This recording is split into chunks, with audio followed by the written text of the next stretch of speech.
لا حول ولا قوة إلا بالله العلي العظيم. أعوذ بالله من الشيطان الرجيم. بسم الله الرحمن الرحيم. الحمد لله رب العالمين بارئ الخلائق أجمعين باعث الأنبياء والمرسلين، والصلاة والسلام والتحية والإكرام على البشير النذير السراج المنير سيدنا ونبينا وشفيعنا إن شاء الله أبي القاسم المصطفى محمد. اللهم صل عليه وعلى أهل بيته مظاهر جلالك وجمالك، واللعن على أعدائهم الشاكين فيهم المنحرفين عنهم أجمعين. أما بعد، فقد قال الله تبارك وتعالى وقوله الحق: أعوذ بالله من الشيطان الرجيم. بسم الله الرحمن الرحيم. وإن منكم إلا واردها كان على ربك حتما مقضيا ثم ننجي الذين اتقوا ونذر الظالمين فيها جثيا. صلوات بر محمد و آل.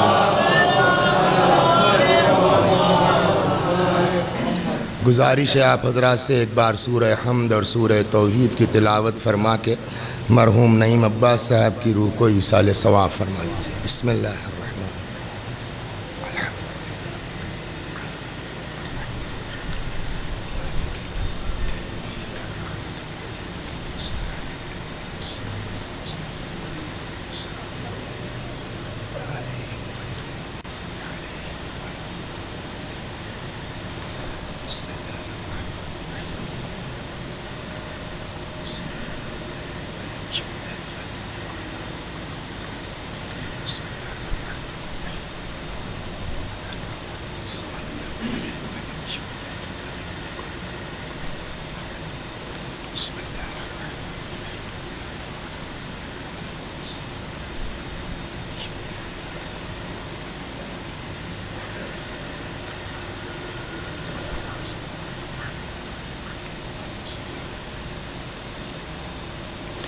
یہ آیہ مبارکہ جس کی تلاوت کی گئی ہے، ارشاد حضرت حق جل وعلا ہوتا ہے. دیکھیے قرآن مجید، پیغمبر نے کیا فرمایا: میں تمہارے درمیان دو چیزیں چھوڑ کے جا رہا ہوں، ایک اللہ کی کتاب، دوسرے میری اطرت جو میرے اہل بیت میں ہے. پھر پیغمبری نے فرمایا کہ ان دونوں میں سے کسی ایک کو بھی چھوڑا تو پھر گمراہی پکی ہے. ما ان تمسکتم بہما لن تضلوا بعدی، اگر ان دونوں سے وابستہ رہو گے میرے بعد ہرگز گمراہ نہیں ہوگے. اس کا کیا مطلب ہوا؟ یعنی ان دونوں میں سے اگر کسی ایک کا بھی جو ہے وہ دامن ہاتھ سے چھوٹا تو گمراہی یقینی ہے. قرآن لے لیا، اہل بیت کو چھوڑ دیا، اہل بیت کو لے لیا، قرآن کو چھوڑ دیا. وجہ کیا ہے؟ وجہ یہ ہے کہ اہل بیت کو لے لو گے، قرآن کو چھوڑ دو گے تو اہل بیت کی حقیقی معرفت تم کو حاصل ہی نہیں ہو سکتی. اس لیے کہ قرآن ہی بتائے گا کہ واقعاً اہل بیت کیا ہیں. اور اہل بیت کو قرآن کو چھوڑ دو گے تو اہل بیت کو لے لو گے، قرآن کو چھوڑ دے گے تو قرآن کی صحیح تفسیر کوئی بتانے والا نہیں ہے. بہت سی آیتیں ایسی ہیں کہ جب آپ غور کریں تو سمجھ میں آئے گا کیا کہنا چاہ رہا خدا، کیا مقصد ہے. اور اگر اہل بیت کی رہنمائیاں نہ ہوں تو آدمی بالکل دیوانہ ہو جائے گا، بوکھلا جائے گا کہ کہہ کیا رہا ہے قرآن. اسی لیے ضرورت ہے قرآن کو سمجھنے کے لیے اہل بیت کی. اب اگر کوئی آدمی یہ کہتا ہے کہ صاحب یہ آیت ایسی ہے اس کو الگ کر دیا جائے، یہ آیت ایسی ہے اس کو الگ کر دیا جائے، تو اس کے بعد پھر اس کا دعویٰ قابل قبول ہو ہی نہیں سکتا کہ وہ اہل بیت کا چاہنے والا ہے. اس لیے کہ تمہارے نہ سمجھنے کا مطلب ہی یہ ہے کہ تم نے قرآن کو اہل بیت سے سمجھنے کی کوشش نہیں کی ہے. صلوات بر محمد. اب یہی آیت لے لیجیے. یہی آیت آپ لے لیجئے، میں نے جس کی تلاوت کی ہے، دیکھیں ناچ کے رہ جائے گا آدمی اس آیہ کریمہ پر۔ ارشاد ہوتا ہے وَإِن مِّنکُم، تم میں کوئی شخص نہیں ہے، بالکل انداز وہی لا الہ، کوئی خدا نہیں الا اللہ، وہی انداز اس آیہ کریمہ میں ہے وَإِن مِّنکُم إِلَّا وَارِدُهَا، تم میں کوئی شخص بچنے والا نہیں ہے، سب کو وارد جہنم ہونا ہے۔ یہ قرآن کی آیت ہے، مطلب سمجھ میں آیا؟ مومن ہیں آپ، متقی ہیں آپ، مثال کے چکر میں اپنے جو ہے وہ ڈنڈے نہیں بجواؤں گا اپنے اوپر، لیکن یہ آپ چلیے صحابہ کو لے لیجئے، ابو ذر ہیں آپ، سلمان ہیں آپ، آیت اللہ ہیں آپ، آیت اللہ العظمیٰ، چاہے جو ہوں آپ، قرآن نے کہا کوئی بچنے والا نہیں ہے الا واردھا، سوائے اس کے کہ وہ وارد جہنم ہوگا۔ سمجھ میں آیا وکیل صاحب؟ سب کیوں جہنم میں جائیں گے؟ اور یہاں تو تاکید اتنی ہی ہے کہ سب جہنمی ہے، کوئی بچنے والا نہیں ہے۔ اس کے بعد مزید تاکید وَكَانَ عَلَىٰ رَبِّكَ حَتْمًا مَقْضِيًّا، اور یہ بات تمہارے اللہ کے لیے بالکل طے شدہ ہے، اس پر فیصلہ ہو چکا ہے، نو چینج، اس میں کوئی تبدیلی ہونے والی نہیں ہے۔ کان علی ربک حتماً ایک، مقضیہ دو، یقیناً طے شدہ بات ہے، سب کو جہنم میں جانا ہے، جائیں گے سب، کا سلمان بھی کہا یس، ابو ذر بھی یس، آیت اللہ بھی ہاں۔ اس کے بعد اب قرآن کا دوسرا لہجہ ثم، یہ ثم بتا رہا ہے کہ جائیں گے سب، بچنا کسی کو نہیں ہے۔ ثم ننجی الذین اتقوا، پھر تم میں جو متقی ہوں گے ان کو ہم نجات دے دیں گے۔ نجات دے دیں گے میننگ یعنی نکال لیں گے، یہی نہ ہوا؟ تو گئے نہیں تو نجات کی ضرورت کیا ہے نا؟ تو پھر تاکید ہوئی کہ جانا سب کو ہے۔ ثم ننجی الذین اتقوا، یہ جو 26 آیت نکلوانے کی بات کر رہا ہے نا، اس سے کہیے اسی آیت کا مطلب بتا دو جس کو تم نہیں نکال رہے ہو، بقیہ 26 کی ہم مان لیں گے تمہاری بات۔ صلوات بر محمد و آل محمد۔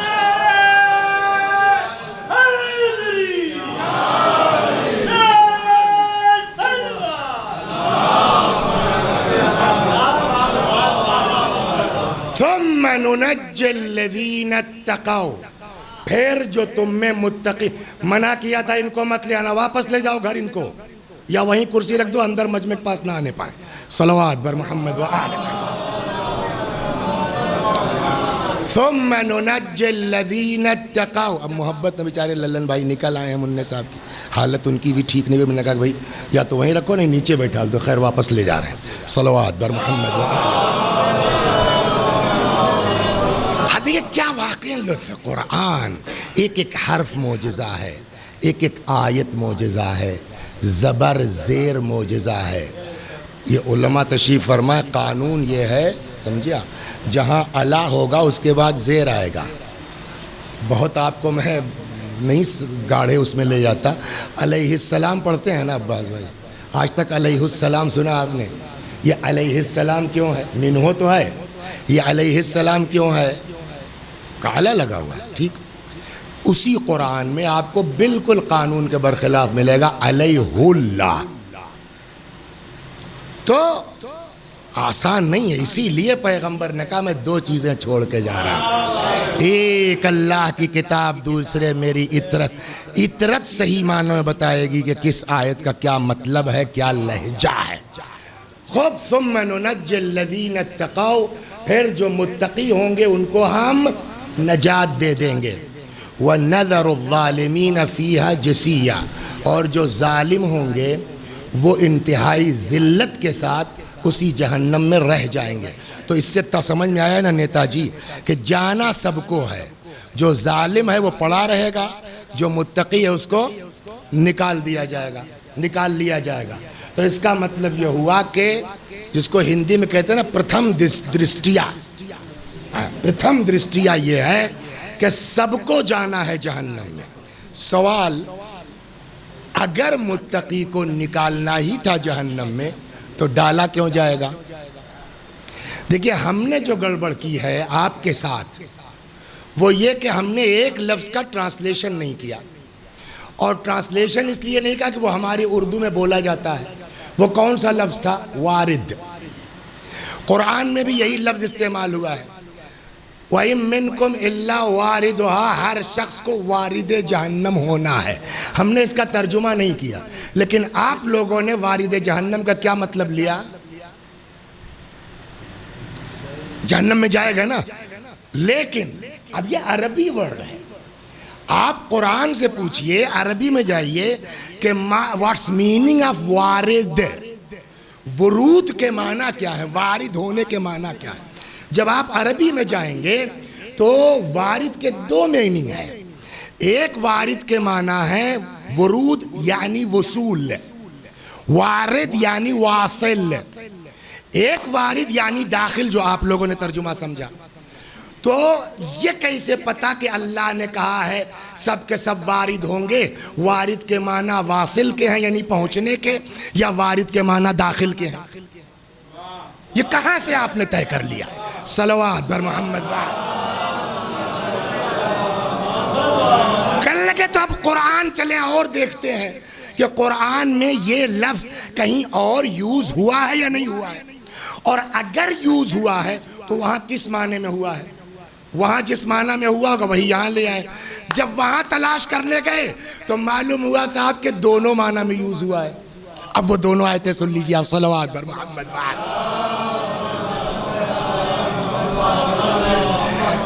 جناب موسیٰ علیہ السلام نے، وہ دو لوگ جھگڑا کر رہے تھے، تو قرآن کہتا ہذا من شیعتہ وہذا من عدوہ، ایک موسیٰ کا شیعہ تھا۔ اب سمجھ میں آیا قرآن میں لفظ شیعہ باقاعدہ آیا ہے، اور اسی میننگ میں آیا جس میننگ میں آپ کو ہم کو شیعہ علی کہا جاتا ہے، صلوات بر محمد۔ تو دو لوگ لڑ رہے تھے، ہذا من شیعتہ وہذا من عدوہ، ایک اس میں موسیٰ کا شیعہ تھا، ایک موسیٰ کا دشمن تھا۔ تو وہ اتفاق سے بیچارہ جو شیعہ تھا موسیٰ کا وہ کمزور پڑ گیا، کیا ہوا؟ تو فاستغاث، اس نے فریاد کی، ارے موسیٰ دیکھو۔ حضرت موسیٰ آئے اور ادھر ادھر ایک لگایا اس کو، وہیں ختم ہو گیا، دھراشائی ہو گیا، وہیں ختم ہو گیا۔ تب تک ایک آدمی جو ہے وہ دوڑا ہوا آیا، اس نے کہا موسیٰ نکل لو یہاں سے، یہ پبلک وہاں سے آ رہی، سب تم کو مت ڈالیں گے۔ خیر موسیٰ علیہ السلام بھاگے، قرآن میں ہے یہ پورا، موسیٰ علیہ السلام چلے وہاں سے، بھاگتے بھاگتے کہاں آئے؟ مدین۔ مدین میں ایک کنواں تھا، وہاں سب لوگ جو ہے وہ کبھی کبھی حادثہ بھی جو ہوتا ہے نا وہ آدمی کے لیے رحمت بن جاتا ہے، نہ مرڈر کیا ہوتا، نہ بھاگے ہوتے، نہ نبی کے داماد بنتے، صلوات ہے، یہ ہے اس میں ہے۔ تو وہاں پہنچے تو ایک کنواں تھا، بڑی بھیڑ لگی ہوئی تھی، دو لڑکیاں سائیڈ میں کھڑی ہوئی تھیں، یہ شریف آدمی، تو وہ سب اپنے اپنے جانوروں کو پانی پلا رہی تھی۔ تو یہ پہنچ گئے، کہنے لگے ماں خطبکم، کیا بات ہے بھائی تم لوگ یہاں؟ کہنے لگے بھائی وہ ہمارے ابا ضعیف آدمی ہیں، وہ خود نکل نہیں سکتے جانوروں کو لے کر کے، اب ہم لوگ جو ہے ظاہر سی بات ہے لڑکیاں ہیں تو کہاں لڑکوں میں گھس کے جائیں گے، اب یہ لوگ پلا لیں گے تو ہم بھی اپنے جانور پلا لیں گے پھر لے جائیں گے۔ ان کا لے آؤ بالٹی لاؤ، وہ صاحب لیا گئے جو ہے وہ طاقت تو ہی نکالا کہ پلا جاؤ۔ اب جب پہنچ گئے، دیکھیے یہ ہوتا ہے بچوں پر نگاہ۔ جناب شعیب تھے نا ان کے بیٹے، اتنی جلدی کیسے آ گئی؟ اس کا مطلب یہ ہے کہ ان کو پتا ہے کہ یہ جائیں گے، اتنا ٹائم لگے گا جانور کو پانی پلانے میں، اتنے بجے پلٹیں گی، پہلے کیسے آ گئی؟ گویا قرآن سکھاتا اپنے بچوں پر نگرانی رکھو، کب جا رہے ہو کب آ رہے ہو، صلوات بر محمد۔ تو خلاصہ ہم کو پورے قصے سے مطلب نہیں ہے، قرآن نے جو پورا قصہ بیان کیا ہے، فَلَمَّا وَرَدَ مَاءَ مَدْيَنَ، یہ ہے آیت کہ اب وہاں سے جب بھاگے حضرت موسیٰ تو کہاں آئے؟ فَلَمَّا وَرَدَ، ماء مدین، جب چاہے مدین پر وارد ہوئے۔ کیا مطلب ہوا؟ عقل سے بتائیے، چاہے مدین پر وارد ہوئے۔ نیتا جی کنویں میں، چاہے مدین کے کنویں میں کود گئے، گر گئے یا پہنچے؟ پہنچے نا۔ تو یہاں وارد کے معنی کیا ہو گئے؟ پہنچنے کے۔ یہاں وارد کے معنی کیا ہوئے؟ پہنچنے کے۔ یہی لفظ وارد داخل کے معنی میں بھی یوز ہوا ہے قرآن مجید میں۔ ایک جگہ صلوات بر محمد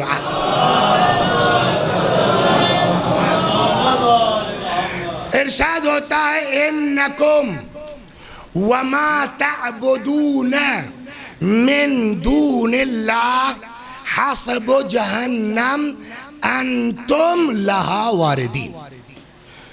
تم اور جن چیزوں کی تم عبادت کرتے ہو اللہ کے علاوہ سب جہنم کا ایندھن ہے۔ کہیے تو ایک لطیفہ سنا دیں، اس پر تھوڑا فریش بھی ہو جائیے گا۔ صلوات بر محمد۔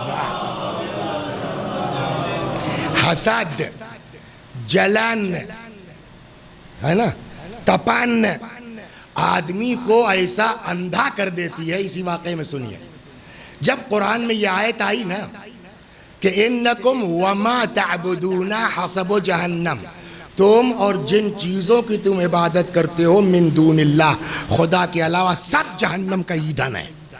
تو ایک عرب تھا، اس نے کہا بس آج ان کی نبوت گئی۔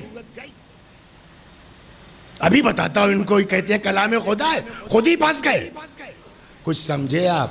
ہمیں عرب تو قرآن کو سمجھ نہیں پا رہا تھا، جس کو صحیح سے اردو پڑھنا نہیں آتی وہ 26 آیتیں نکالنے کو تیار ہے۔ صلوات بر محمد و آل محمد۔ تو اس نے کہا آج ان کی نبوت گئی، آ گیا۔ اب دیکھیں کیا اعتراض اس کا ہے۔ ایک پہلے آپ کو ہم سنا دیں، ماں اور من دو ورڈ استعمال ہوتے ہیں عربی میں۔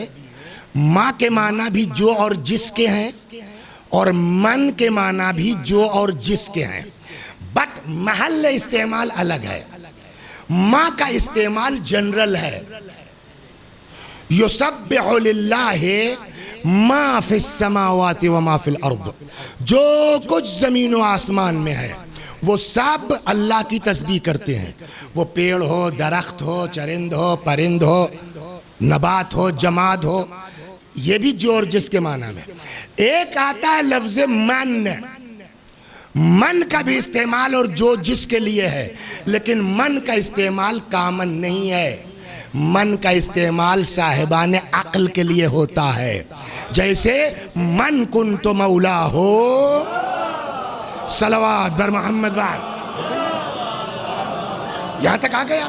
تو ماں کے معنی بھی ٹرانسلیشن میں جو اور جس کے ہیں، من کے معنی بھی ٹرانسلیشن میں جو اور جس کے ہیں، لیکن ماں کا استعمال جنرل ہے، غیر عقلاء کے لیے بھی ہو سکتا ہے، اور من کا استعمال صرف ذوی العقول میں خاص کر کے یہ لفظ یوز کر رہا ہوں کہ آگے حدیث میں آ رہا ہے تاکہ آپ تھوڑا سا اس سے آشنا رہیے۔ تو من کا استعمال ذوی العقول کے لیے، اب میننگ سمجھ گئے نا ذوی العقول کی، اور ماں کا استعمال غیر ذوی العقول کے لیے۔ یہ قانون ہے۔ آپ عرب میں پیدا ہوئے اور آپ آ رہے ہیں اعتراض کرنے قرآن میں۔ جب قرآن نے کہا کہ انتم انکم وما تعبدون حسب تم اور جس کی تم عبادت کرتے ہو سب جہنم کا ایندھن ہے۔ وہ عرب آیا کہ اللہ آج گئی ان کی نبوت، کہتے ہیں کہ اللہ کا کلام ہے، ہمیں اتنی بڑی چوک۔ وہ آیا، اب دیکھیے کیا لے کے آیا۔ یہ بتائیے جناب عیسیٰ کی عبادت ہوئی نہیں ہوئی؟ ہوئی، ہو رہی ہے۔ ان کا نظریہ یہ ہے کہ تین لوگ مل کے اللہ ہیں، روح القدس، ماں بیٹے یعنی جناب مریم، حضرت عیسیٰ، اور اللہ باپ بیٹا اور مریم، یہ تینوں مل کے خدا ہیں۔ تو اللہ عیسیٰ کی عبادت ہو رہی نہیں ہو رہی ہے؟ ٹھیک۔ اب قرآن نے کہا تم اور جس چیز کی تم عبادت کر رہے ہو سب جہنم کا ایندھن ہے۔ وہ عرب اپنے حساب سے بڑی کوڑی ڈھونڈ کے لایا کہ صاحب آپ کہتے ہیں کہ عیسیٰ نبی خدا ہے، عیسیٰ کی عبادت ہوئی کہ نہیں ہوئی؟ بالکل ہوئی۔ کہ تو آپ کا قرآن اپنے نبی کو نہیں بچا پا رہا تو ہم کو کیا بچائے گا؟ جب وہ کہہ رہا ہے کہ صاحب جس کی عبادت ہوئی اور عیسیٰ کی عبادت بھی ہوئی، تو آپ کے قرآن کے اعتبار سے عیسیٰ بھی تو جہنمی ہوئے۔ اپنے حساب سے بڑی زبردست جو ہے وہ اعتراض ڈھونڈ کے لے آیا۔ پیغمبر نے مسکرا کے ایک جملہ کہا۔ ایک اور بات بتا دیں، جواب جو ہے جتنا اثردار شرافت سے ہوتا ہے اتنا گالی بک کے جواب میں اثر نہیں ہوتا، سوائے اس کے کہ آپ گالی بک کے اپنی قوم کو اور بدنام کریں گے۔ صلوات بر محمد وعلی۔ جی، اور اہل بیت سے پوچھئے نا، چھٹے امام نے فرمایا ہے۔ ہم سمجھتے ہیں کہ صاحب جتنی بڑھیا گالی دے دیں گے ہم دشمنان اہل بیت کو اتنے بڑے شیعہ ہیں۔ اپنے امام سے پوچھو امام کیا کہتے ہیں۔ امام نے فرمایا اپنے صحابی سماع سے، سنو، اپنے نوکر کو گالی دے دی تھی انہوں نے، سنو سماع، ہم اہل بیت نہ اپنی زبان خراب کرتے ہیں ولا آمرو بہی شیعتی، نہ اپنے شیعوں کو اجازت دیتے ہیں کہ اپنی زبان خراب کریں۔ اب اگر آدمی گالی بکتا ہے تو کچھ ہو سکتا ہے، شیعہ اہل بیت نہیں ہو سکتا۔ صلوات بر محمد وعلی۔ ہم سمجھتے ہیں کہ جتنا بڑھیا جو ہے فون پر گالی بک دیں گے اتنے بڑے شیعہ ہو جائیں گے۔ امام کہہ رہا ہے تم کچھ ہو، ہماری بدنامی کا سبب ہو، اس لیے تم شیعہ نہیں ہو سکتے ہو۔ صلوات بر محمد و آل محمد۔ جواب منطقی، شرافت سے، علمی، گالم گلو سے جواب تھوڑی ہوتا ہے۔ وہ جس کے پاس کچھ نہیں ہے وہ گالی پر اتر آتا ہے، جس کے پاس جواب نہیں ہے وہ گالی پر اتر آتا ہے۔ لہذا شیعت کی سب سے بڑی پہچان ہے کہ جس کی زبان جتنی شائستہ ہوگی وہ اتنا بڑا شیعہ ہوگا۔ آپ یہ روایات پڑھیے اہل بیت کی۔ تو اب وہ آیا پیغمبر، کتنا بڑا الزام تھا قرآن پر کہ صاحب یہ عیسیٰ کو پیغمبر کہتے ہیں اور انہی کا قرآن کہتا ہے کہ عیسیٰ جہنم میں ہے، اس لیے کہ عیسیٰ کی پرستش ہوئی ہے۔ وہ آیا، وہی اس نے کہا کل صاحب یہ آپ کے ہاں آیا تھا، کہا جی ہاں آئے۔ کل نے یہ بتائیے عیسیٰ کی عبادت ہوئی، کہا جی ہاں ہوئی۔ کل صاحب تو آپ عیسیٰ کو نبی کہتے ہیں، جی ہاں نبی کہتے ہیں، روح اللہ ہیں وہ۔ کہا تو جب آپ کا قرآن عیسیٰ کو نہیں بچا رہا ہے تو ہم لوگوں کو کیا اوقات ہے؟ ایک مسکرا کے جملہ حضرت نے فرمایا، حسد، جلن اندھا کر دیتی ہے نا۔ پیغمبر نے ایک جملہ جواب نہیں دیا، خالی سوال کیا، پھر جواب تھوڑا سا آیا، ماں اجہلک بلسان قومک۔ ہمیں تم یہ اعتراض کر رہے ہو؟ اب پیغمبر جملہ ماں اجہلک بلسان قومک، کس چیز نے تم کو اپنی ہی زبان بھولنے پہ مجبور کر دیا ہے؟ الیس ما لغیر ذوی العقول، کیا ماں کا استعمال غیر ذوی العقول کے لیے نہیں ہوتا؟ عیسیٰ ذوی العقول میں یا غیر ذوی العقول میں ہے؟ صلوات، سمجھ میں آیا آپ کے؟ تو اب یہ تو ایک ہو گیا۔ یہاں جو ترجمہ ہے، بات یہاں ہے کہ جب جناب موسیٰ پہنچے، فلما ورد ماء مدین، جب چاہے مدین پر وارد ہوئے، تو وارد ہوئے کے معنی یہاں کیا ہوئے؟ یعنی مدین پر پہنچے، واصل ہوئے۔ ادھر جو قرآن کہہ رہا ہے انکم وما تعبدون حسب جہنم، تم اور جس کی تم اللہ کے علاوہ عبادت کرتے ہو سب جہنم کا ایندھن ہے، انتم لہا واردین، تم سب وارد جہنم ہوگے۔ یہاں وارد جہنم کس معنی میں ہے؟ جہنم کے پاس لے جا کے رکھ دیا جائے گا بتوں کو یا ڈال دیا جائے گا؟ تو اس آیت میں وارد کے معنی پہنچنے کے تھے، اس آیت میں وارد کے معنی داخل ہون۔ جب قرآن ہی نے دونوں میننگ میں استعمال کیا ہے تو ہم یہاں کیسے کہہ سکتے ہیں کہ اس آیت میں وارد کے معنی پہنچنے کے ہیں کہ داخل کے ہیں؟ صلوات بر محمد۔ اور فرما رہے ہیں اب آئیے مفسرین کی رائے لی جائے، یہ کیا فرماتے ہیں؟ کہنے لگے یار یہی تو کمال ہے، معجزہ ہے قرآن مجید کا، یہی تو اعجاز ہے قرآن مجید کا۔ اور قرآن کیا؟ اہل بیت کے کلام پر جب آپ نظر ڈالیں گے نا تو ایک ایک حدیث کے کئی میننگز نکل سکتی ہیں، اور میں بھی الگ الگ نہج سے سارے معنی صحیح ہوں۔ مثلا امام نے فرمایا میری مثال پردہ غیب میں ویسے ہی ہے جیسے بادلوں کے پیچھے آفتاب۔ یہ مشہور ہے نا، کیا مطلب ہوا اس کا؟ اے ہم نکلے، وسیع صاحب کہاں جا رہے ہیں؟ منڈی جا رہے ہیں سبزی لینے کے لیے۔ کہا کہ ٹارچ وارچ لیا آپ نے؟ نہیں۔ میں نے کیوں؟ کل سورج دکھ نہیں رہا، بادل بہت ہیں۔ تو ہم نے کہا یار دن ہے، سورج دکھائی دے یا نہ دے، اتنی تو روشنی رہتی ہی ہے کہ آدمی جو ہے اپنا کام کر سکے۔ شاید اس کا مطلب یہ ہو کہ جیسے سورج دکھائی نہیں دیتا مگر دنیا اس کی روشنی سے فائدہ اٹھاتی ہے، ویسے ہی امام نظر آئیں یا نہ آئیں، کائنات نور امامت سے فائدہ اٹھاتی رہے گی۔ یہ آپ کی واہ واہ کا مطلب یہ ہوا کہ یہ میننگ بالکل پرفیکٹ ہے نا؟ ایک مطلب اس کا اور سنیے، صلوات بر محمد۔ ایک دن ہم کو کہیں جانا تھا تو وہ محفوظ بھائی نہیں ہمارے وسیقہ میں، ان کے گاؤں کا ایک صاحب ہے جو لکھنؤ ایئرپورٹ پر جو ہے وہ اچھی پوسٹ پر ہے، عمان ایئر میں۔ اتفاق سے میرا ٹکٹ عمان ایئر سے تھا۔ انہوں نے اس کو فون کر دیا کہ ہمیں راجو دیکھو وسیع بھائی کہیں دیکھ لینا۔ وہاں پہنچے تو انہوں نے لیا تو اکنامی ٹکٹ تھا اور وہ اس کو اختیار تھا، اس نے جو ہے مسقط تک اس کو فرسٹ کلاس میں کنورٹ کر دیا۔ کہیں رات میں تھک ہار کے آئے تھے، جیسے ہی بیٹھے بالکل کھڑکی والی سیٹ تھی، ٹیک لگایا سو گئے۔ ایسے ہی بادل تھا پورا، سورج دکھائی نہیں دے رہا تھا، تھکے مادے تھے ہی، عباس بھائی سو گئے۔ کب جہاز دوڑا پتہ ہی نہیں، کب ٹیک آف کر گیا پتہ ہی نہیں۔ اتنی تیز تھوڑی دیر کے بعد سورج کی وہ کرن پڑی ہے، دھوپ، ہڑبڑا کے آنکھ کھلی تو دیکھا کہ صاحب پورے اس کے ساتھ آب و تاب کے ساتھ سورج چمک رہا۔ ہمیں یہ کیا ہوا؟ ابھی تک تو سورج دکھائی نہیں دے رہا تھا، پردے میں تھا۔ اب جو ایسے جھانکا، آپ نے بھی سفر کیا، آپ نے بھی سفر کیا، تو پتا چلا سارے بادل تو نیچے ٹہل رہے ہیں۔ تو ایک بات سمجھ میں، اس کا مطلب کیا ہوا؟ سورج ان کے لیے پردے میں ہے جو بادل کے نیچے رہتے ہیں۔ یو نو سر، سورج اس کے لیے پردے میں ہے جو بادل کے نیچے رہتے ہیں۔ اگر کوئی کسی ذریعے سے بادلوں کے اوپر چلا جائے تو اب سورج کا پردہ نہیں ہے۔ شاید امام کا مطلب یہ ہو میری مثال پردہ غیب میں ویسے ہی ہے جیسے بادلوں کے پیچھے سورج، مطلب جب تک گناہوں کے بادل کے نیچے ہو تب تک امام کا پردہ ہے، گناہوں کے بادل سے اوپر آ جاؤ۔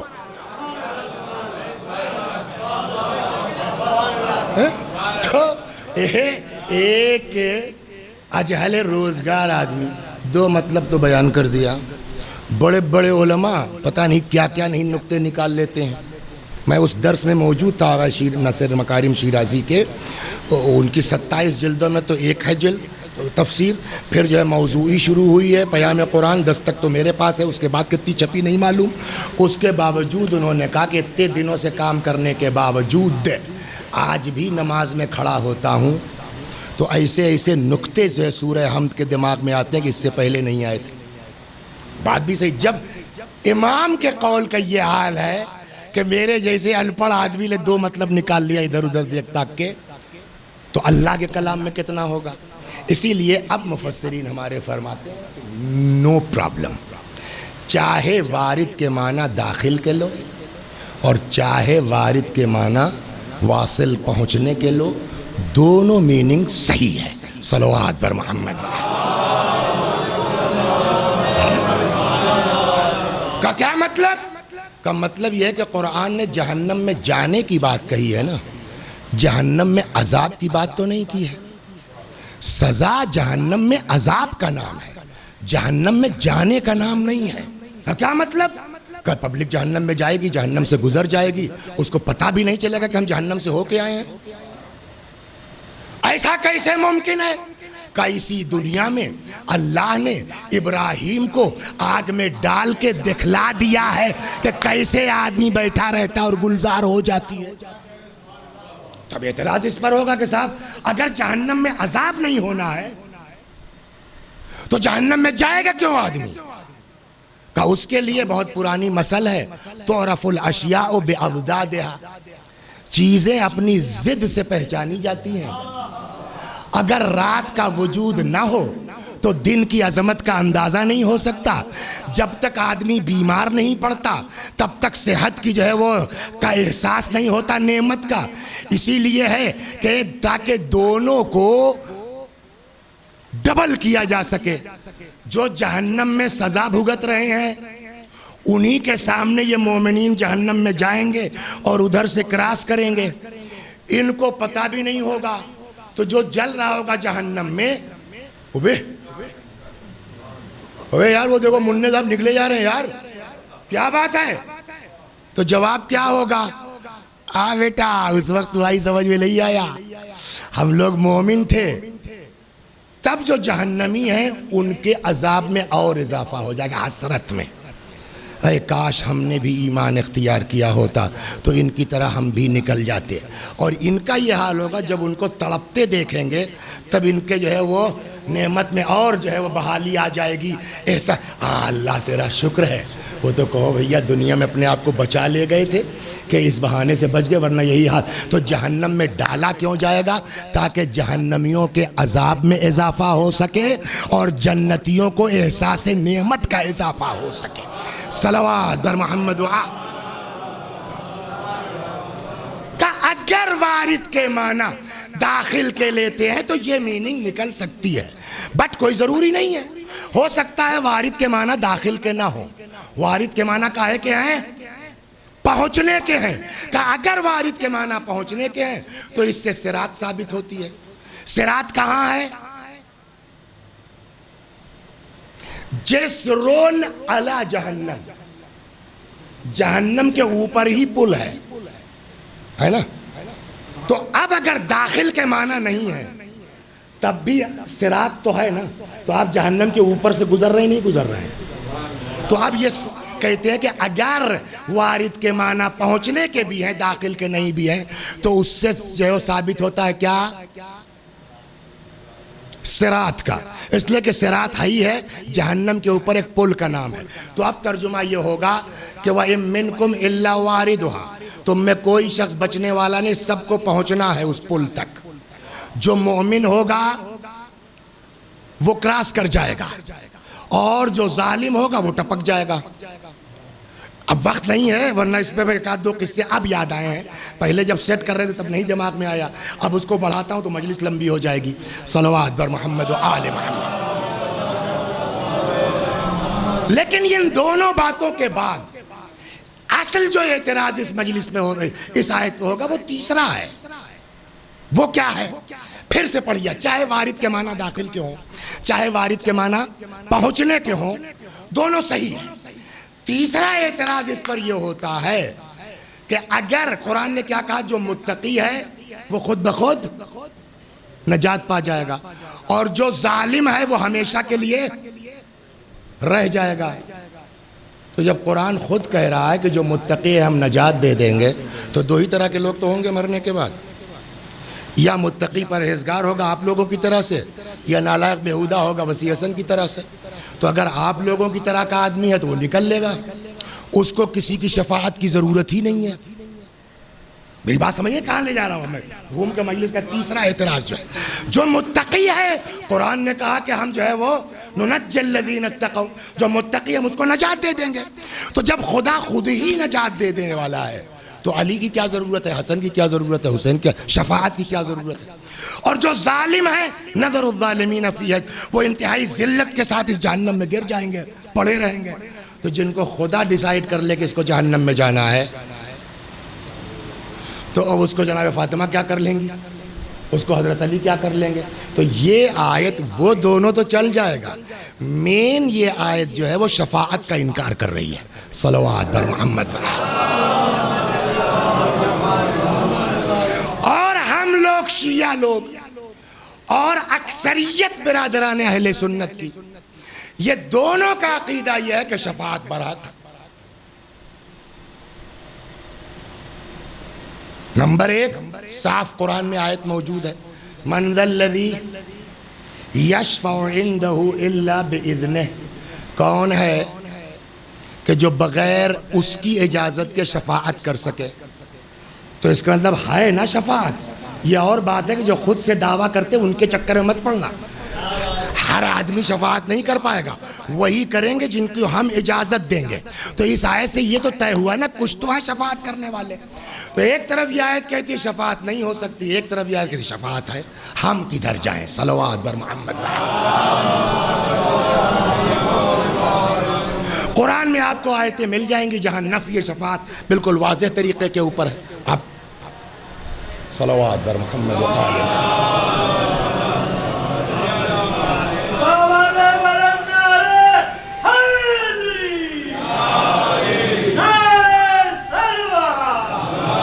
میرا بھی تھا۔ تو اب کیا ہو؟ اب آپ اس کو عقلی طور پر بھی دیکھیں تو صحیح بات یہ ہے کہ شفاعت وفات سے بڑا خراب ہوتا ہے ماحول۔ ابھی کہنے لگے بھائی وسیع حسن صاحب تم نماز نہیں پڑھتے ہو یار، تو وسیع حسن صاحب کا جواب کیا ہے؟ ابے نماز پڑھے وہ جس کا کوئی نہ ہو۔ اور آپ، میں نے کہا یار حدیث موجود ہے جو حسین پر روئے رولائے رونے والے کی صورت بنائے جنت اس پر واجب ہے۔ تو وہ لوگ جو ہے کہ نماز پڑھے سمجھے جن کا کوئی نہ ہو۔ ہم تو 2 لاکھ آدمی کم سے کم رولا چکے ہوں گے، ہزاروں میں ہم کو کون روک سکتا ہے جنت میں جانے سے؟ تو شفاعت انسان کے اندر بے دینی پیدا کرتی ہے۔ صلوات بر محمد۔ نمبر 1۔ نمبر 2، یہ بتائیے شفاعت ہوگی کس کی؟ جنتیوں کی کہ جہنمیوں کی؟ بھائی وہ تو جنت میں چلا گیا نا، تو اب اس کی شفاعت کی کیا ضرورت ہے بھائی؟ جب ہم کو پتا ہے کہ میرٹ پر ہمارا کیس ہے، جیت ہی جانا ہے، تو ادھر ادھر سورس کے چکر میں کیوں پڑیں گے ہم؟ گھوس کے چکر میں کیوں پڑیں گے ہم؟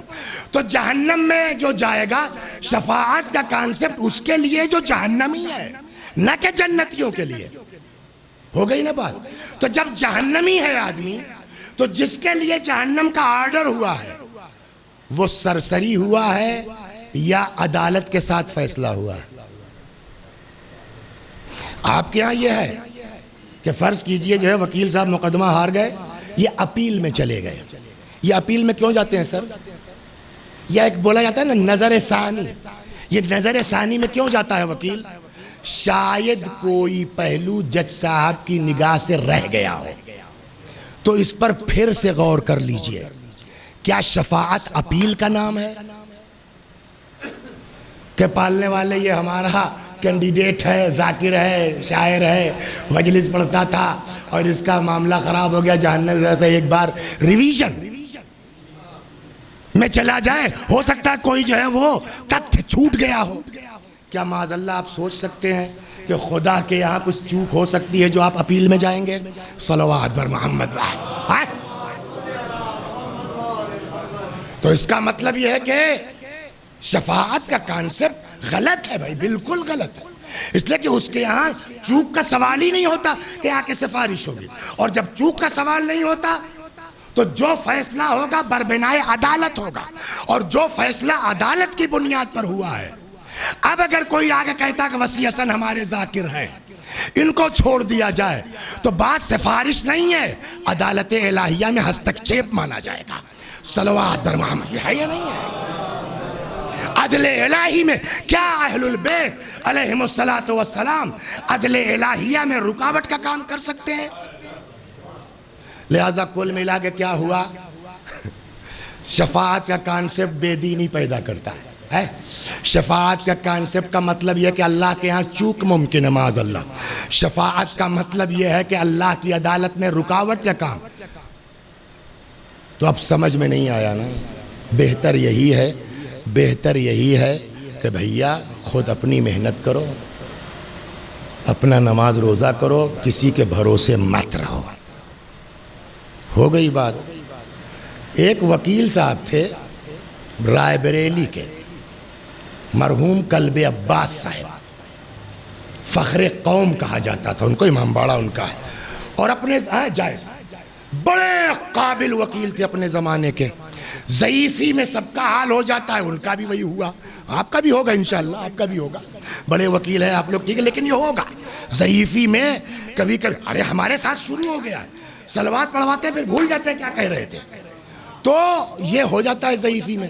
اب رات میں قلبی عباس صاحب مرحوم نے جو مجھ کو بتایا لوگوں نے کہ پوری تیاری کی، تو اب جب تیاری میں بیٹھے گا آدمی تو سامنے والے کو دماغ میں رکھے گا نا کہ میرا جو ہے وہ اپوزٹ وکیل کیا کہہ سکتا ہے، تو اس کو بھی ذہن میں رکھنا ہے، اس کے بھی سارے کیا کیا وہ ہم پر اعتراض کر سکتا ہے، وہ سارا نوٹ کیا اور اس کا جواب تیار کیا۔ اب وہ اس میں گھال میل ہو گیا صاحب، صبح جب عدالت پہنچے تو بھول گئے، وہ جتنا اس کی طرف سے دماغ میں تھا کہ یہ کہہ سکتا ہے، وہی خود آرگو کرنے لگے۔ اب جتنے بیچارے جونیئر تھے، سر، اب وکیل صاحب اپنا تقریر جاری ہے، جب کر چکے تب کسی جونیئر نے دھیرے سے کہا سر الٹا ہو گیا، یہ تو آپ ادھر والے وکیل کی بول گئے۔ اچھا، پھر پلٹے اچانک، ہاں میلاد، تو میرا مخالف وکیل میرے خلاف اس سے زیادہ اور کچھ نہیں کہہ سکتا۔ سارا جواب تو رکھا ہی ہوا تھا، وہ جواب شروع کر دیا۔ یہی حال یہاں ہے، یہ موٹے موٹے اعتراضات ہیں شفاعت کے اوپر، اس سے زیادہ اور شفاعت سے انکار کرنے والے کیا کہیں گے؟ صلوات بر محمد وآلہ۔ لیکن جلدی پہلا، شفاعت بے دینی پیدا کرتی ہے، اپنی اپنی سوچ ہے۔ میں کہتا ہوں شفاعت انسان کے اندر دینداری پیدا کرتی ہے۔ شفاعت کا کانسیپٹ نہیں ہے تو انسان مایوس ہو جائے گا، غنڈہ ہے، بدماش ہے۔ اچانک صاحب دیکھا ٹوپی لگا کر کے، یہ بڑی دڑی لگا کر کے، اور روز جو ہے 10-5 آدمیوں کے لیے کورونا کے باوجود افطاری لیے چلے آ رہے ہیں۔ ارے بھیا خیریت تو علکو کا، کل اس دن منع صاحب کی مجلس میں تھے، یہ شفاعت کے اوپر جو پڑھ رہے تھے، اللہ کریم ہے، اللہ رحیم ہے، تو اچانک اس نے سوچا یار اب تو جو ہو چکا اس کی توبہ کر لو، استغفار کر لو، بقیہ اہل بیت ہی ہیں، شاید جگاڑ لگ جائے، اب سے صحیح ہو جاؤ۔ تو جہاں شفاعت کا کانسیپٹ ہوگا وہاں امید ہوگی۔ برخلاف بڑے مومن آدمی تھے، اچانک غائب ہو گئے۔ کیا ہوا؟ میں کل منع صاحب کی مجلس میں گئے تھے، وہ وسیع صاحب شفاعت کے خلاف پڑھ رہے تھے، تو اب کون آدمی ایسا ہے جس سے گناہ نہیں ہوا؟ تو ہم نے کہا یار اب جب شفاعت وفات نہیں ہے، جہنم ہی میں جانا ہے، تو اب بلا وجہ آخر تو جہنم ہی ہے، تو نماز روزہ کر کے کرنا کیا ہے؟ تو چلو کم از کم دنیا ہی آرام سے گزار لی جائے۔ تو یہ جو گناہ کی طرف آدمی دوڑا، کہاں سے مایوسی کیوں آئی؟ کہ شفاعت کا کانسیپٹ نہیں تھا۔ صلوات بر محمد وآلہ۔ جہاں تک وہ بات ہے، اللہ کے ہاں چوک کا کوئی سوال نہیں ہوتا، ریویژن کا کوئی سوال نہیں ہوتا۔ پھر یہ کیا ہے کہ آپ کی سوچ کا فرق ہے۔ بہت اسپیڈ سے گزر گیا، میں بھول گیا تھا، وہ مجلس گھنٹے کے قریب پہنچ گیا، جلدی سے۔ یہ کتاب لگتا ہے رہ جائے گی، 2-3 لایا تھا میں، رولانے والوں کے لیے دیکھا جائے گا۔ رات کو محسن بھائی پڑھیں گے، شاید اس موضوع پڑھیں، سنیے گا۔ صلوات بر محمد وآلہ محمد۔ ایک اور صلوات بر محمد وآلہ۔ صاحب یہ عدالت کے خلاف، عدالت میں رکاوٹ کا کام ہے شفاعت، اس کے یہاں سوال ہی نہیں ہوتا چوک کا۔ کہ آپ کی بات درست ہے، لیکن آپ نے ایک نہج سے اور نہیں غور کیا۔ کہ کیا؟ زید کے 2 بیٹے ہیں، ایک بڑا مومن اور ایک بالکل اس کا الٹا۔ روز شام کو کلاس لیتے ہیں، دیکھو اچھا جو ہو گیا ہوگا، اب کل سے مت جانا وہاں، ٹھیک ہے صاحب؟ پھر چلا گیا۔ ایک بیٹا وہ جو ابا کہہ رہے ہیں پورے کے پورے 100% عمل کر رہا ہے، دوسرا والا 1% بھی نہیں کر رہا ہے۔ پھر سمجھایا، پھر گڑبڑ، پھر آخر سنیے، آخری بات سن لیجئے مسٹر، اگر کل آپ نے یہ حرکت کی تو نکل جائیے میرے گھر سے، آپ میرے بیٹے نہیں ہیں، آپ نکال دوں گا۔ اس نے سوچا یار باپ تو ہے بکلے تو، پھر وہی ہو گیا۔ اب اس دعوے کے بعد اگر والد صاحب جو انہوں نے کہا تھا نکال دوں گا وہ نہ نکالیں، تو جس نے 20 سال سے اطاعت کی ہے اس پر ظلم ہے کہ نہیں ہے؟ یار یہی مزے میں ہے، ہم بتاؤ اطاعت بھی کر رہے ہیں اس کے بعد بھی. تو اب عدالت کا تقاضا یہ ہے کہ اس نالائق لڑکے کو جب آپ نے کہا ہے کہ نکال دوں گا تو عدالت کا تقاضا کیا ہے؟ نکال دیجئے نا. نکال دیا. اتفاق سے دسمبر کا مہینہ تھا, 10 بجے نکالا تھا دن میں, 4 بجا 5 بجا مغرب ہو گئی, 8 بجا. اب ابا میاں ٹہلنے لگے. اے سنو یہاں آؤ جی.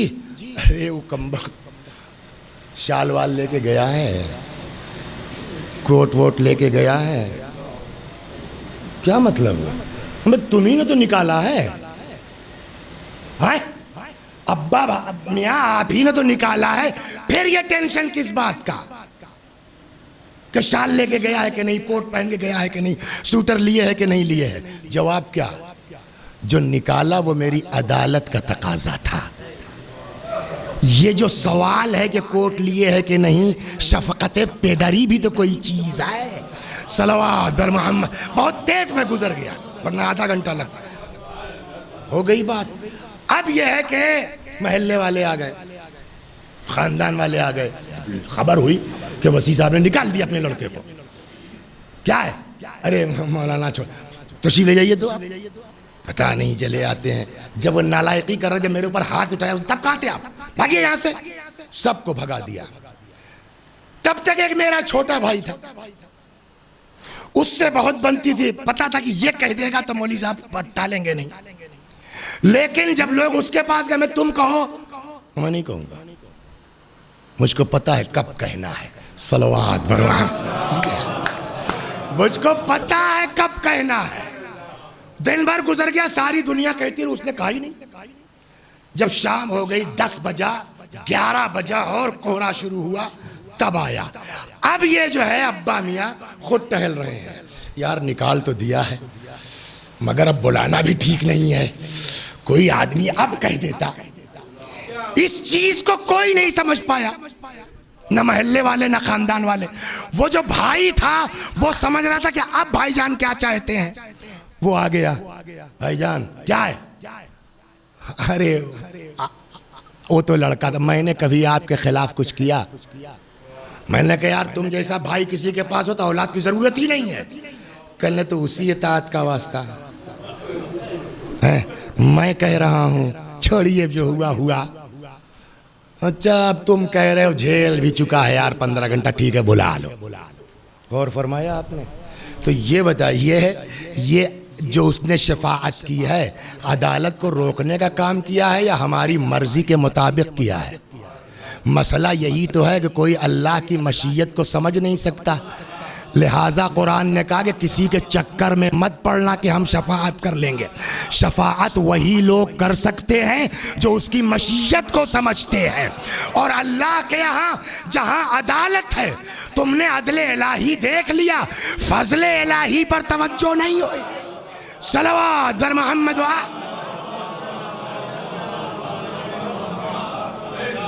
نمبر 1. نمبر 2, تم کیا سمجھتے ہو شفاعت کا مطلب؟ جو سر اٹھائے چلا آیا محشر میں اس کی شفاعت ہو جائے گی؟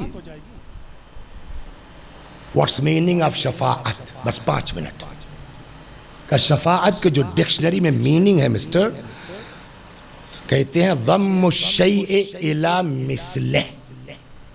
شفاعت کسی چیز کا اسی جیسی چیز میں سما جانا. مثلا ایک چمچے میں پانی ہے نا, اس کی کوئی اوقات ہے سمندر کے مقابلے میں, لیکن شباہت ہے کہ نہیں ہے؟ اگر آپ نے اس چمچے کو ڈال دیا شباہت میں تو اسی میں جا کے ضم ہو جائے گا نا, جہاں سارا پانی وہی ہے. تو سب کی شفاعت نہیں ہوگی, شفاعت اسی کی ہوگی کہ جن کو شفاعت کرنا ہے ان کی شباہت پائی جاتی ہو.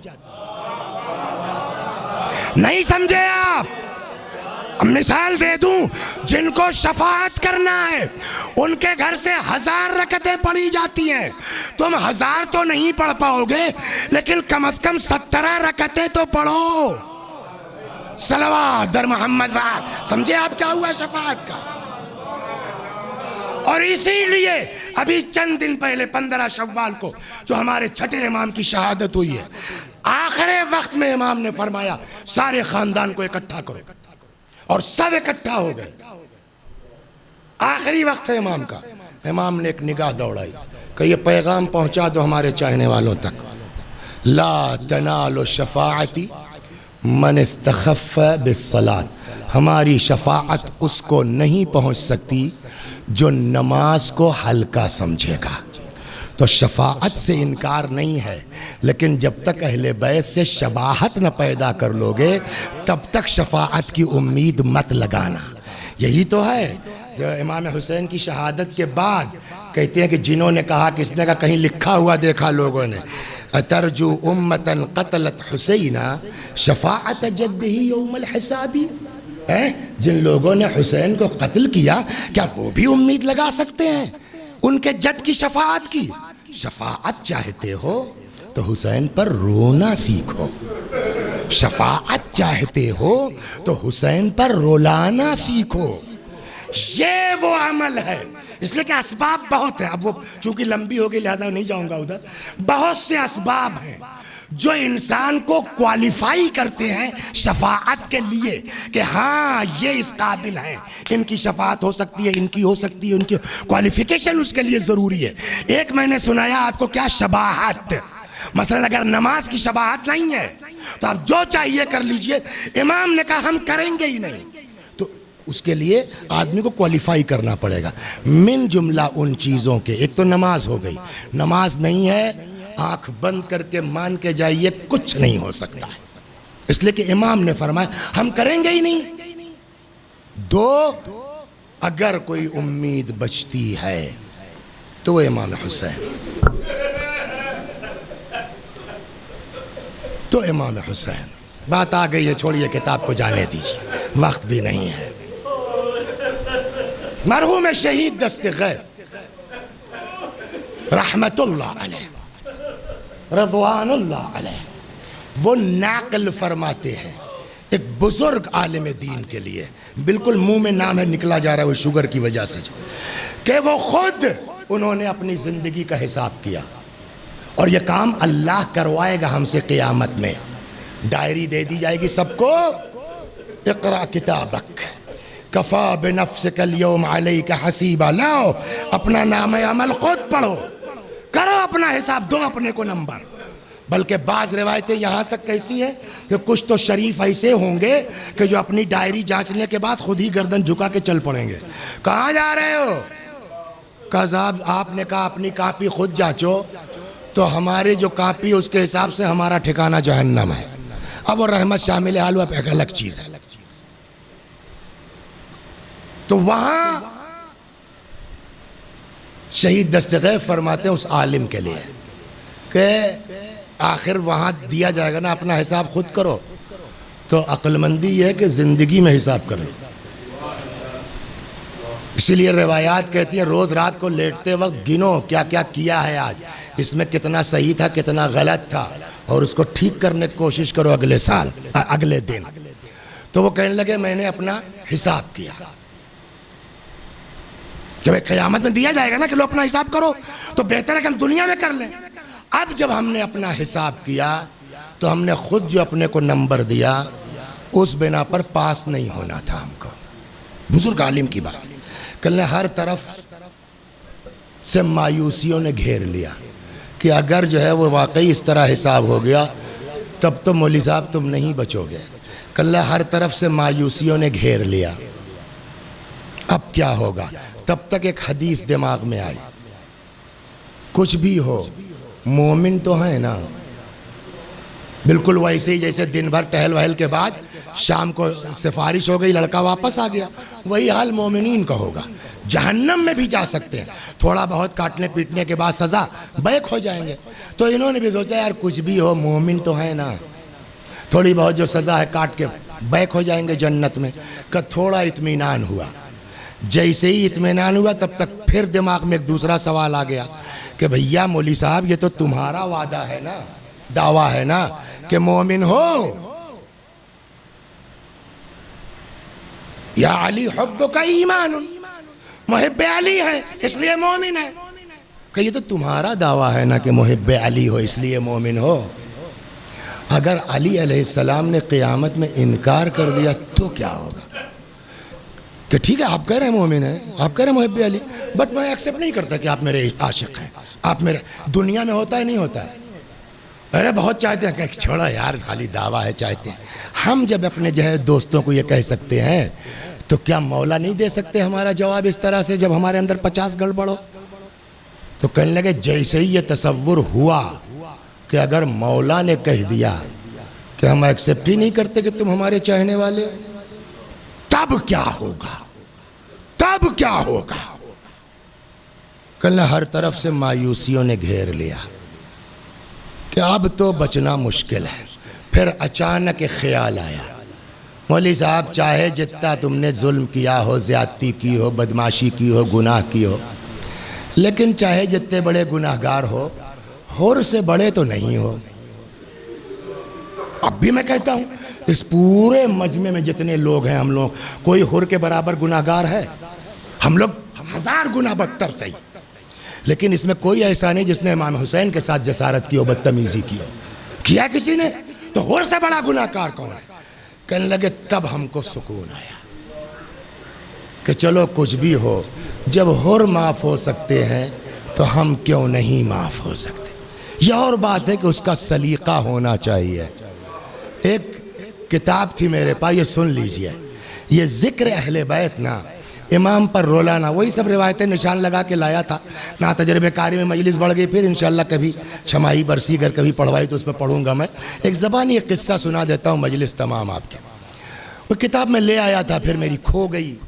بس سے اترے پیشاب کے کوئی کمبخت چرا لے گیا، کیا ہوا اس بس میں. بہرحال ڈھونڈتے رہے، کئی بار گئے، ایران نہیں ملی.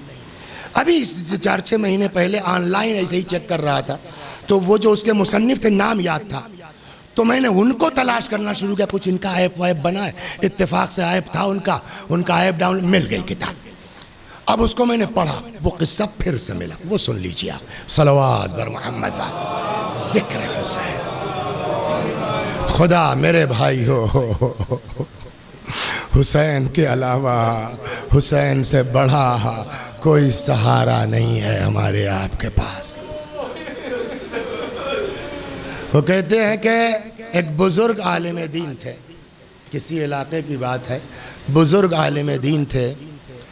انہی کے علاقے میں کوئی نیا لڑکا نجف سے کہیں سے پڑھ وڑھ کر کے تازہ آیا، اور وہ لڑکا جو تھا سید اولاد رسول، وہ ذرا ہنسنے کھیلنے والا، ان سے بھی ہنسی مذاق ان سے بھی ہنسی مذاق. تو جو بزرگ عالم پہلے سے تھے وہاں، انہوں نے ایک دن بلایا، کہا میاں جعفر یہاں آئیے، یہ کیا لونڈیائی صحبت لگا رکھی تم نے، یہاں بیٹھتے ہو وہاں بیٹھتے ہو، اس چوراہے پر اس چوراہے پر، ہم ماما لگاتے تھوڑا.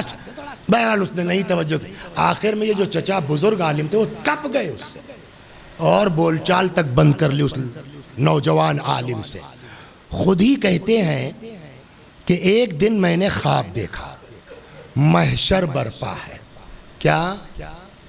محشر برپا ہے. وہی صراط، جو بھی قصہ سنایا نا میں نے آپ کو، صراط سے لوگ گزر رہے ہیں، کوئی جاتا ہے، کوئی ادھر ٹپکتا ہے، کوئی ادھر ٹپکتا ہے.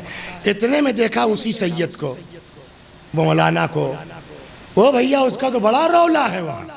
وہ آتا ہے، 1-2 آدمیوں کو اٹھایا اور لے جا کے اس پار، پھر آیا 2-1 کو اٹھایا اس پار. مولوی صاحب ہمت نہ کرے پیر رکھنے کی، یار اتنا سے تو ہے، کہیں لڑک گئے تو کیا ہوگا. لیکن اب یہاں دنیا میں چاہے جتنا تپ لیجئے آپ، آخرت میں تپ کے اپنے ہی تو نقصان کرو گے. تو کچھ دیر تک سوچتے رہے اور دنیا میں بول چال بند کیے تھے. لیکن اب وہاں بھائی کل چھو بچنا چاہیے جہنم سے، تو اچھا ہے کہ اتنی بے عزتی برداشت کرنے کے جھک جائے اس کے سامنے. لیکن جو اللہ والے ہوتے ہیں نا، وہ سب تھوڑی دیکھتے ہیں کہ آپ دنیا میں ہمارے ساتھ کیسا کرتے تھے. گئے کہنے بیٹا سوال جی، یہ بیٹا ہمارا بھی کچھ جگاڑ کر دو گے. ارے آئیے. اور اس نے چچا کو اٹھایا مولانا صاحب کو اس پار. اب آج کل تو لاک ڈاؤن میں اتنی بھیڑ نہیں ہوتی.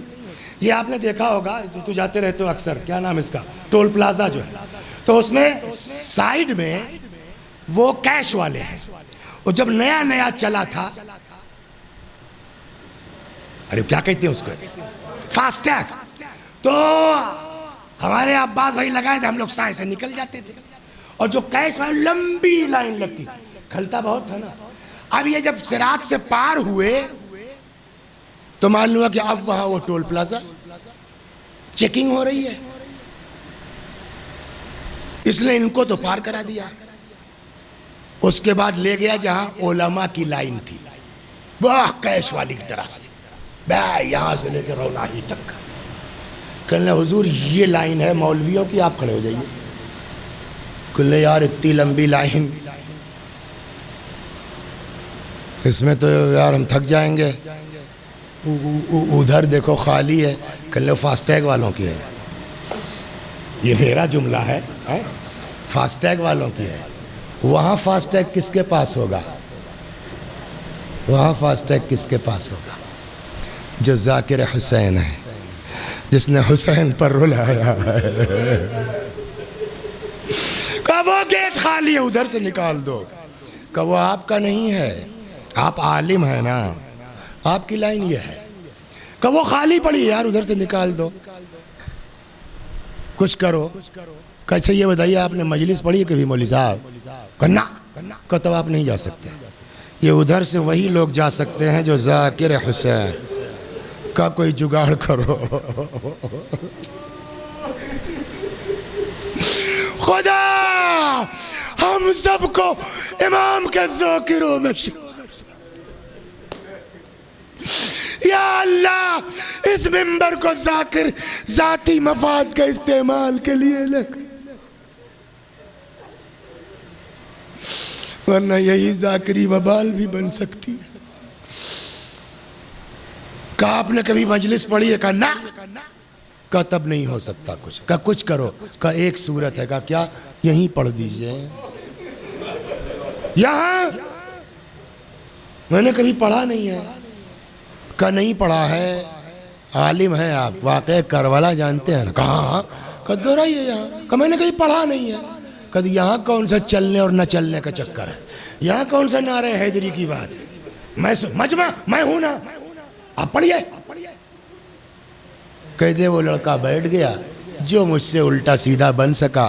میں نے دو چار جملے مصائب کے پڑھے. اس نے کہا آئیے چچا. کل لے کے آئے، وہ جو گیٹ خالی تھا اندر گئے، دیکھا خود امام حسین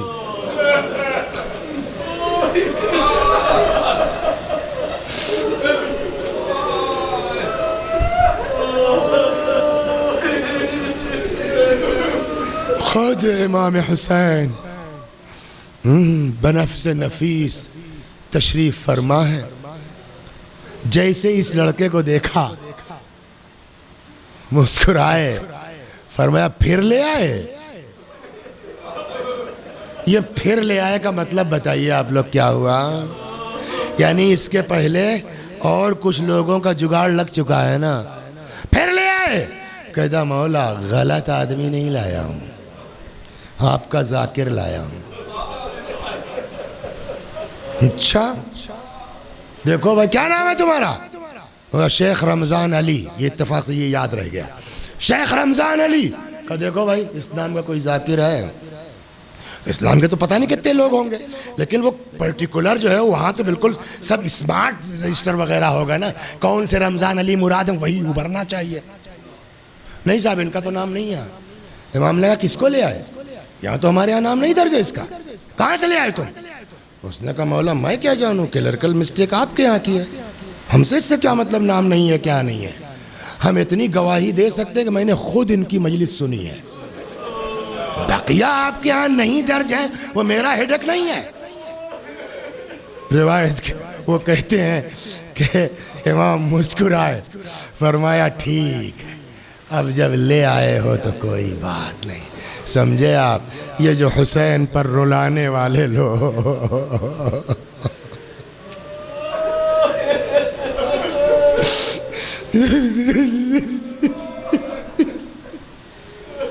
لیکن اس بزرگ کی بس آخری بات کہنے لگے جب میرے ذہن میں سارے، اس کے بعد مایوسی آ گئی.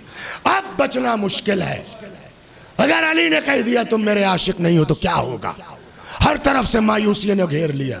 اچانک یاد آیا باب الحسین، یہاں سے ہر آدمی پار ہو سکتا ہے، لیکن پھر خیال آیا کہ مانگنے کا سلیقہ ہونا چاہیے، سب کی معافی تھوڑی ہوگی۔ حر معاف ہو گیا، مگر حر بننے کی پہلے کوشش کرو۔ کیا کیا حر نے؟ پوری رات ٹہلتے رہے، بس 2 جملے اور ختم و دعا۔ پوری رات ٹہلتے رہے، کسی نے تاڑ لیا، آیا حر کیا ہے یار؟ اگر کوئی پوچھتا سب سے بڑا بہادر کون، ہم تمہارا نام لیتے۔ یہ کیا ہے؟ کبھی کبھی یہ ہوتا ہے عباس بھائی کہ عملی جواب زیادہ کارگر ہوتا ہے بجائے لفظوں کے۔ وہ کہا آؤ میرے ساتھ، لے کے آیا، اتنی دور نکل گئے کہ یزیدی افواج کی جو ہے وہ آواز بند ہو گئی، ادھر سے آنے لگی کچھ آواز۔ کا کان لگاؤ، سن رہے ہو؟ کہا ہاں۔ کیا؟ کہ بچے بلک رہے، العطش العطش، ہائے پیاس ہائے پیاس، اللہ اکبر۔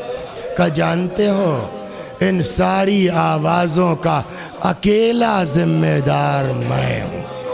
کہ بالکل حسین کا وسیلہ سب سے اہم ہے، مگر حر بنو، اپنی غلطیوں کا احساس کرو پہلے۔ کہتے ہیں پوری رات ٹہلتے رہے، صبح ہوئی، علل اعلان جا بھی نہیں سکتے، مگر وہیں گھیر کے مار دیے جاتے نا۔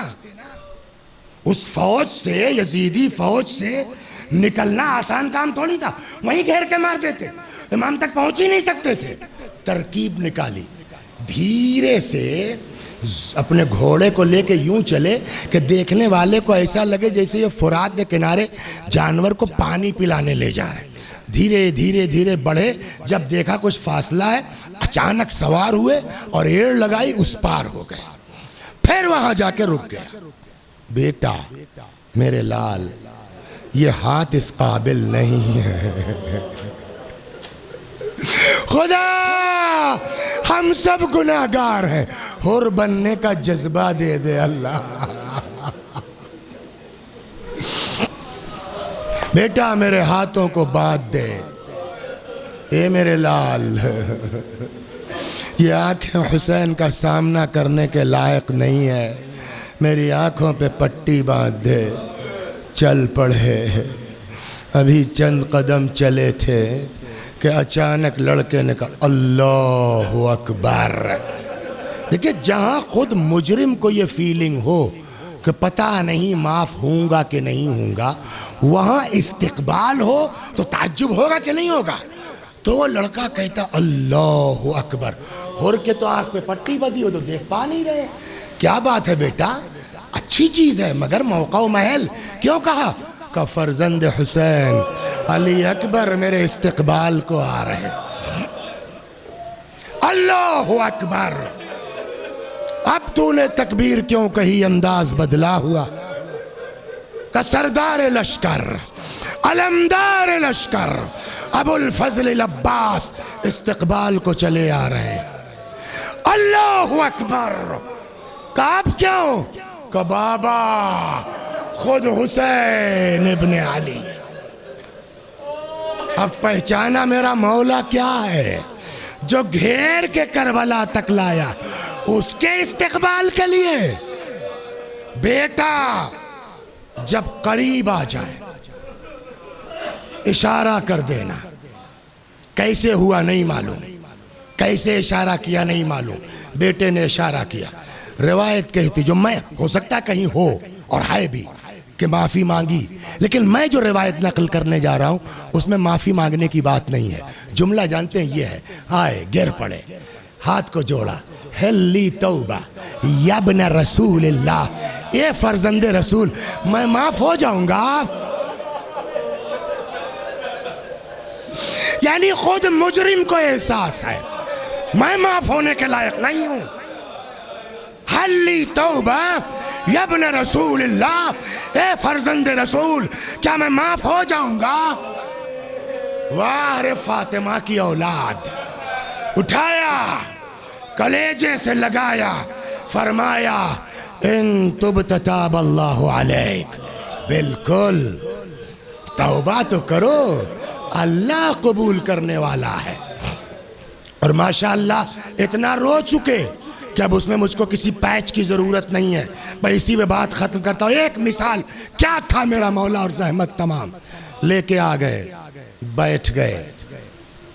فرض کیجئے ایک مثال دیتا ہوں، میرے ایک چچا ہیں، ان کا ایک لڑکا ہے، میرے حالات ٹھیک ٹھاک ہے، سورس ہے، جاننا ہے پہچاننا ہے، اتنا ستایا میں نے ان کو۔ بچہ بیمار تھا بیچارے کا، علاج کے چکر میں ساری زمینیں بک گئیں، مقدمے بازی میں لکھنؤ کا مکان بک گیا، آخر کار اولاد مر گئی، بات ختم ہو گئی۔ 10 سال گزرے، 20 سال گزرے، وہ 80 کے ہوئے، ہم 60 کے ہوئے۔ ایک دن بیٹھے بیٹھے سوچا بہت غلط کیا، آخر مرنا ہے وسیع حسن ہے، یہ 2-4 جو ہے وہ ایکڑ کے لیے تم نے عاقبت کیوں خراب کی؟ اب ان کو پکڑا، ان کو پکڑا، ان کو پکڑا، ذرا چچا سے بات کیجئے، ذرا چچا سے بات کیجئے۔ آدمی معاف کرے گا کسی ایسے کو؟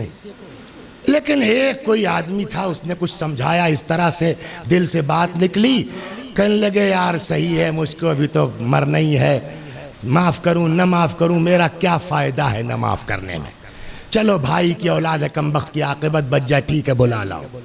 اب وہ آئے، جس آدمی نے میرے چچا کو معافی پر آمادہ کیا، وہ مجھ کو کیا سمجھائے گا؟ آپ کی وجہ سے ان کی لکھنؤ والا مکان بکا ہے، آپ کے چکر میں وہ بیچارے کے جو ہے لڑکا مر گیا، آپ کے یہی کیا کم ہے کہ معاف کرنے کو تیار ہیں، اگر وہ کچھ کہیں تو بولنا مت، یہی تو سمجھائے گا آدمی ہم کو۔ ہم چلے گئے، چچا غلطی ہو گئی، معاف کر، ٹھیک ہے معاف تو کر دیتا ہوں میاں، لیکن تمہاری وجہ سے یہ ہوا، یہ ہوا، یہ ہوا، حق ہے کہنے کا کہ نہیں ہے؟ اور اگر وہ کہیں تو میں کچھ بول سکتا ہوں سوائے اس کے جی صحیح کہہ رہے ہیں آپ، جی صحیح کہہ رہے ہیں، سمجھ گئے نا بات؟ اب آئیے آپ، کربلا میں ایک خیمہ مخصوص تھا مشکیزوں سے، کہتے ہیں کہ بچے چھوٹے چھوٹے اس خیمے میں اکٹھا تھے، مشکیزوں کو سینے سے لگا کے بیٹھے تھے کہ کچھ سکون مل جائے مشکیزوں کی نمی سے۔ ایک دو، کچھ بچے وہ تھے جو ہاتھ میں کوزے لیے پھر رہے تھے، العطش العطش العطش۔ تین، ام کلثوم نے کہا بھیا لے کے جائیے اصغر کو میدان میں، اما ترا کیف یتلذا، کیا نہیں دیکھ رہے ہو بھیا کہ یہ بچہ پیاس کی شدت سے کیسے منہ کھولتا اور بند کرتا ہے بار بار؟ ہو گئی نا بات؟ اب ہو رہے ہیں معافی کے لیے، گھیر تک کہ کربلا تک لایا کون ہے؟ ہور نا، مولا بڑے لوگ ہیں، فاطمہ کی اولاد ہیں، بالکل معاف کریں گے، لیکن اتنا حق تھا کہنے کا کہ نہیں ہے، اور ہم معاف تو کر دیں گے، لیکن جا کے اس خیمے میں بچوں کا حال دیکھ، اتنا حق تھا کہ نہیں تھا؟ کیا اتنا حق تھا کہ ہم معاف تو کر دیں گے، ذرا سکینہ کے ہاتھ کا کوزہ دیکھ لیں، ہم معاف تو کر دیں گے، جا کے جھولے میں اصغر کی حالت دیکھ لے۔ انصاف سے بتائیے، میرے مولا کو اتنا کہنے کا حق تھا کہ، اور اگر کہتے تو حر کے پاس کوئی جواب تھا؟ لیکن تاریخ الٹا کہتی ہے، بجائے یہ سب کہنے کے روایت کہتی ہے مولا حر کو لے کے بیٹھ گئے، فرماتے حر ہم بہت شرمندہ۔ کیا مولا کیوں؟ کہا حر ایسے وقت آئے ہو میں تمہاری کوئی مہمان نوازی نہیں، بہر تڑپ گئے، آقا مہمان بن کے نہیں آیا ہوں، باجازت دے دیجئے اپنی جان قربان۔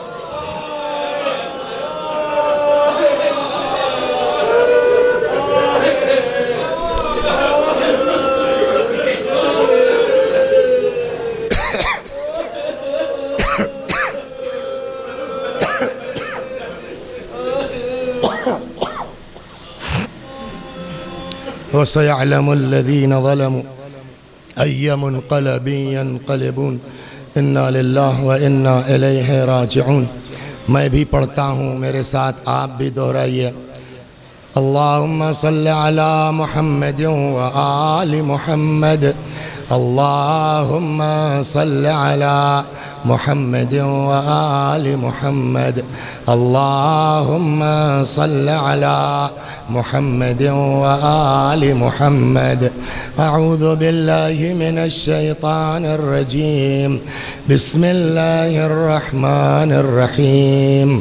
الحمد للہ رب العالمین الرحمن الرحیم مالک یوم الدین.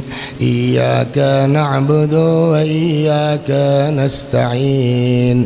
اهدنا الصراط المستقيم صراط الذين أنعمت عليهم غير المغضوب عليهم ولا الضالين. بسم الله الرحمن الرحيم. قل هو الله أحد الله الصمد لم يلد ولم يولد ولم يكن له كفوا أحد. بسم الله الرحمن الرحيم. قل هو الله أحد الله الصمد لم يلد ولم يولد ولم يكن له كفوا أحد. بسم الله الرحمن الرحيم. قل هو الله أحد الله الصمد لم يلد ولم يولد ولم يكن له كفوا أحد. كذلك الله ربنا صدق الله العلي العظيم. اللهم صل على محمد وآل محمد. اللهم صل على محمد وآل محمد. اللهم صل على محمد وآل محمد وعجل فرجهم واحشرنا معهم. پروردگار اس سورہ حمد و توحید و صلوات اور اس مجلس عزا کا ثواب مرحوم نعیم عباس صاحب کی روح تک پہنچا دے، ان کے گناہوں کو بخش دے، چوار معصومین میں جگہ کرامت فرما. وآخر دعوانا ان الحمد للہ رب العالمین.